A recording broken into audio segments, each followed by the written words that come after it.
Good afternoon. Phil Lindemann with your Krystal 93 News from Mountain Comfort Furnishings and Design.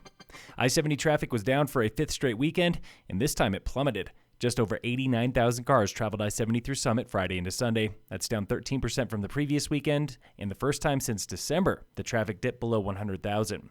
Saturday, that was the low point. Just 9,000 cars heading eastbound when the tunnels closed multiple times for spinoffs. Looking back on April, just under 410,000 cars traveled the mountain corridor in 4 weekends. That's 4% slower than April last year. The daily average this April, it was 34,148 cars. That is second slowest of ski season, behind November.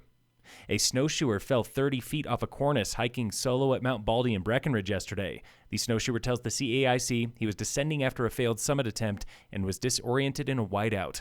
He was not injured when he stepped off the cornice, but then set off 2 avalanches trying to escape.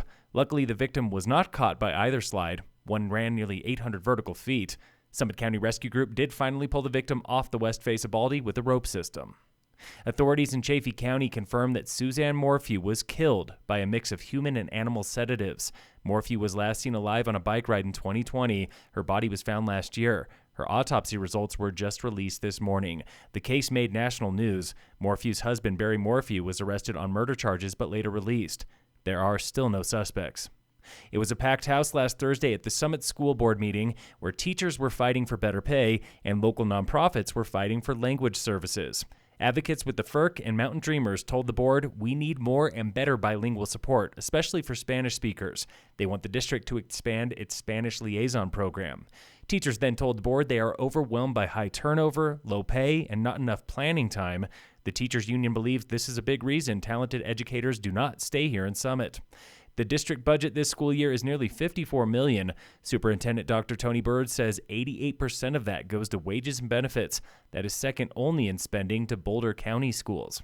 Contract negotiations will continue today. The board is hoping to have a new contract for teachers later this week. In sports, the Avalanche play the Jets tonight at 8 on TNT. And in local sports, we are getting to the end of spring sports season at Summit High. Tomorrow, girls lacrosse is playing Aspen, their final home game. Girls soccer has Glenwood Springs on the road. Phil Lindemann, Krystal 93 News.